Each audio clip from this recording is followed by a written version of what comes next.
Got Jake here. Jake's Auto and Fab. You can see as I got a huge mess. We're getting ready to go into winter. It was actually snowing this morning.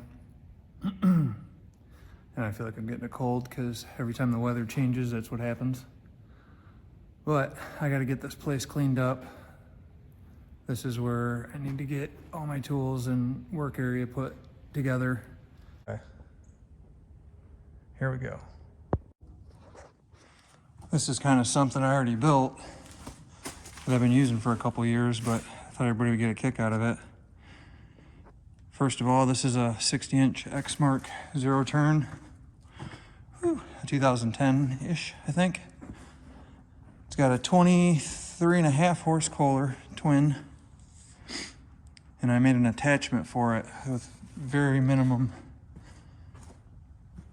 in cost or fabrication. I'll show you the attachment or implement here. This is my, I think they call it a Big Jake. It was a electric hydraulic forklift that you push around like you see at Home Depot, just scaled down. I put extensions on it. Took the casters and the wheels off, which can go back on it. A little bit of a modification I had to do was this C-channel. I clipped the corner of this years ago. Can't tell on the welds now because it's all rusty. And welded those in on each side. And like I said, if I want to put the casters on, the legs just slide into the front. With the casters, it would go outward. And then the fixed, I can't remember if it's fixed or casters, screw into the bottom of that. I made a pigtail so I can just hook it to the battery and not have to have it in the machine, because this does add a little bit of weight to the front of my exmark. But when you see it perform, it's well worth it. And for this, I usually don't have to take the deck off. I did design it to be able to stay on. I am gonna pull the deck off.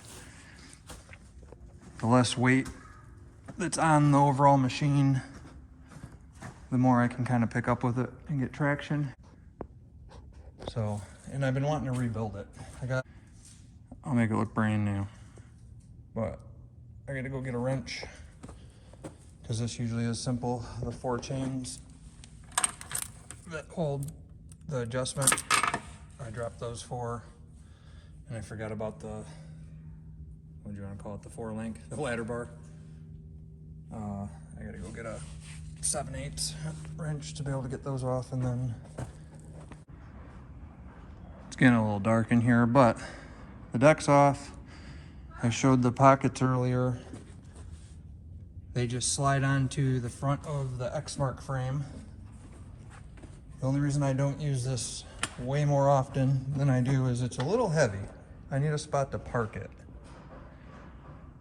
But as you can see, and then I have like a little extension I put here so I can reach it from where I sit. And then you have your forklift. Pretty cool.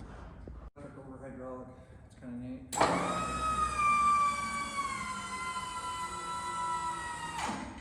And I mean, what cruises around like a Hilo more than a zero turn? I thought this was pretty cool. It beats pushing it around. The Hilo works. Pull the lever. No, it's up there. This one, buddy. Right here. Push it forward. Yeah, you can stand up. All right, go forward now. It picks up, I think it said 600 or 800 pounds. I've picked up 600 pounds with it. I've had small block Chevys hanging from it. Let it down.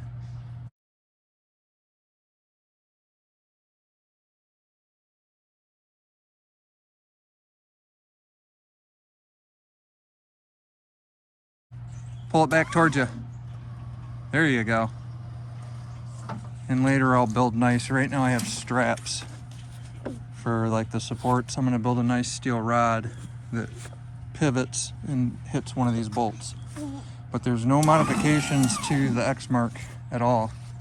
And this is actually the first time I've taken the deck off,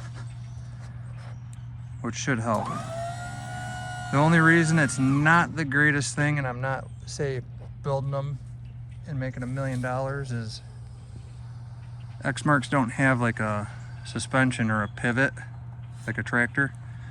So when you get off level ground, whatever tire's not touching, which is what steers these, is the rear, it'll just spin. So you gotta kind of turn on flat, and if you're going over uneven, drive in a straight line. All right, you ready to use it? Yeah. Let me go get some.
It sucks it got dark on me before I ended this video, but here's two 6 foot by I think 8 or so foot long pallets that I wouldn't move on my own. Hilo zero turn to the rescue. I love this thing.